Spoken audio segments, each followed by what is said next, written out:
Hi, I'm Gohar Vardanyan, and this is a video for the Strings by Male repertoire series. In this video, I'm going to read through another piece by Kleynjans from his 33 pieces for solo guitar. This one is number 25, and it's a Barcarolle.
I really enjoyed playing through this piece because of the calm and steady Barcarolle rhythm that it has, the beautiful melody and the accompaniment in the bass that just keeps the rhythm going all throughout the piece.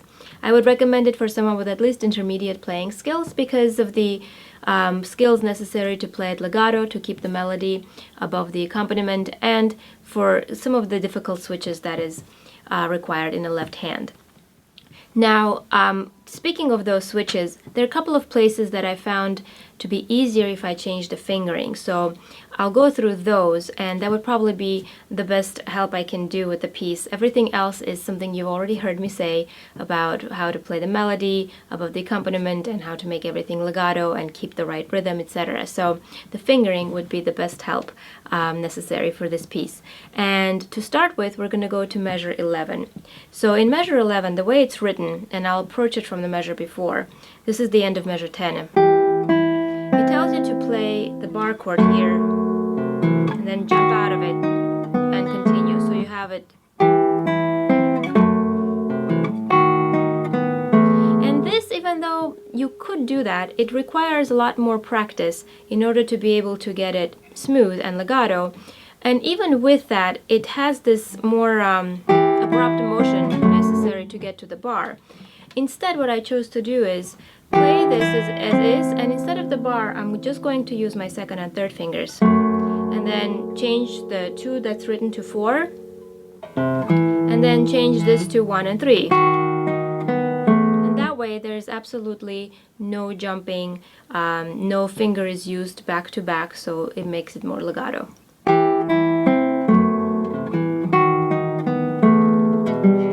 And it doesn't distract from the overall really calm and steady pace that it has. Another fingering, this is not really a change, but this is a tip, I guess, to make it play to make it more possible to play. In measure 17, you have to do this.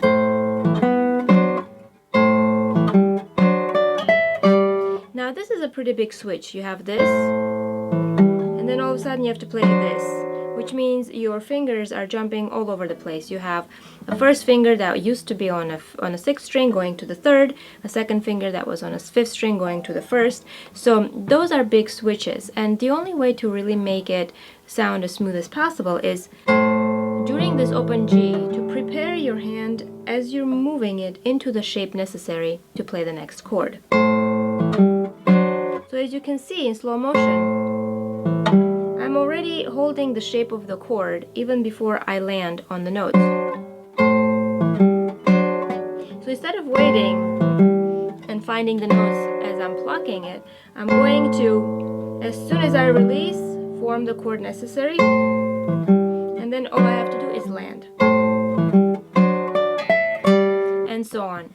So those kind of places you will find in many pieces where you have to really move your fingers a lot vertically and not only horizontally. So during that horizontal switch, especially if there's an open string, definitely utilize that extra time you have to vertically align the fingers with the strings that you need before you land. That way you're buying yourself some extra time. So I hope those fingering tips and switching tips help you if you decide to learn this piece. As always, I will link this book to the Strings by Mel catalog in the description of this video. Thank you for watching.